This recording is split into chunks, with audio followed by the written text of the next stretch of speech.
உன்னை உண்டாக்கின நானும், உனக்கு ஜீவனை கொடுத்த நானும், உனக்கு சுவாசத்தை கொடுத்த நானும், கல்வாரி சிலுவையிலே உனக்காய் காயப்பட்ட நானும், கல்வாரி சிலுவையிலே உனக்காய் அடிக்கப்பட்ட நானும், கல்வாரி சிலுவையிலே உனக்காய் பிக்கப்பட்ட நானும், கல்வாரி சிலுவையிலே 3 ஆணிகளால் கடாவப்பட்டு தொங்கவிடப்பட்ட நானும் உனக்கு ஜீவன் உண்டாயிருக்கவும் அந்த ஜீவனானது பரிபூரணப்படவும் வந்தேன் என்று சொல்கிறார். சொல்லுங்க, உங்கள் வாழ்க்கை அரைகுறையான வாழ்க்கை, அரைகுறையான ஆசீர்வாதம், அரைகுறையான நிம்மதி, அரைகுறையான சமாதானம் அல்ல, பரிபூர்ண சமாதானத்தை நான் கொடுக்க வந்தேன் என்று சொல்கிறார். Thank you Jesus.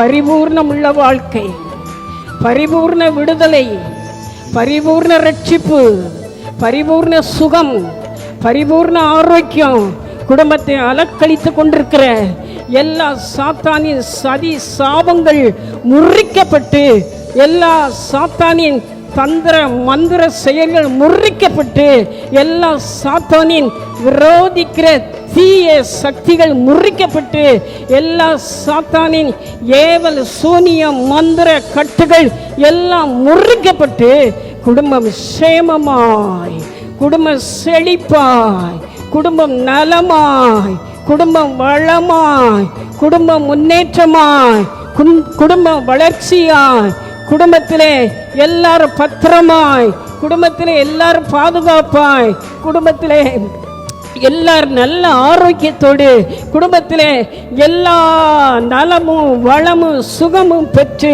பாதுகாப்பாய் இருக்கவே கர்த்தர் சொல்லுகிறார். நான் உங்களுக்கு பரிபூர்ணத்தை கொடுக்க வந்தேன்.